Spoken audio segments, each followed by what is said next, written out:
de l'initiative continentale sur l'éducation, pilotée par le Comité de promotion pour l'éducation, la science et la technologie. C'est aussi le sens de l'accueil par le Sénégal de ce sommet, ce triennal, sommet international sur la revitalisation de l'éducation après celui consacré au Next Einstein Forum. C'est fort de la conviction que rien de durable ne peut se faire sans des ressources humaines de qualité que j'ai décidé de créer ici à Diamniadio l'Institut du pétrole et du gaz pour préparer notre pays à la gestion de ces nouvelles perspectives nationales. Probablement, c'est en reconnaissant de ces initiatives que l'Union africaine a désigné le Sénégal parmi les pays champions dans le secteur de l'éducation, dans le secteur de l'enseignement supérieur, plutôt en Afrique.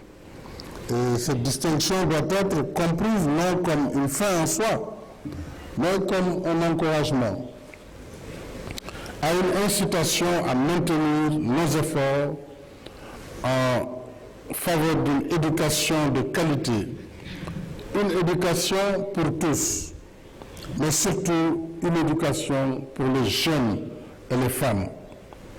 En tant que pur produit de l'école publique, je ne peux m'empêcher de saisir cette opportunité pour exhorter les entités étatiques, le secteur privé, la société civile, les experts et les populations à faire de l'éducation une priorité absolue.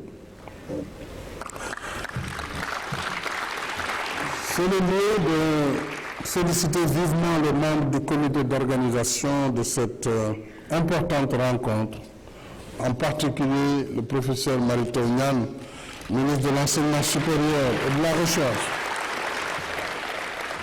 Alors pour les organisateurs, désolé, mais lorsque le président est là à côté de son ministre, il parle au nom du ministre. Parce que c'est lui qui me donne mon discours. C'est logique.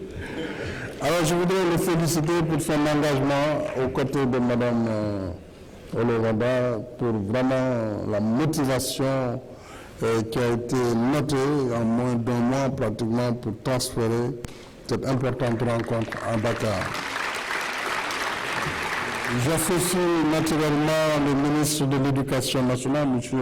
Serigne Mbaye Thiam, et le ministre de la formation professionnelle, de l'apprentissage et de l'artisanat, M. Mamadou Talla. Donc à travers l'appellation de ces ministères, on voit bien l'orientation qui est claire, qu'il faut changer de paradigme en matière d'éducation. Je félicite aussi l'ADA, je l'ai dit, et l'encourage à continuer ce combat noble pour la révolution de l'éducation dans l'intérêt des populations africaines, avec naturellement le soutien actif de la Banque africaine de développement.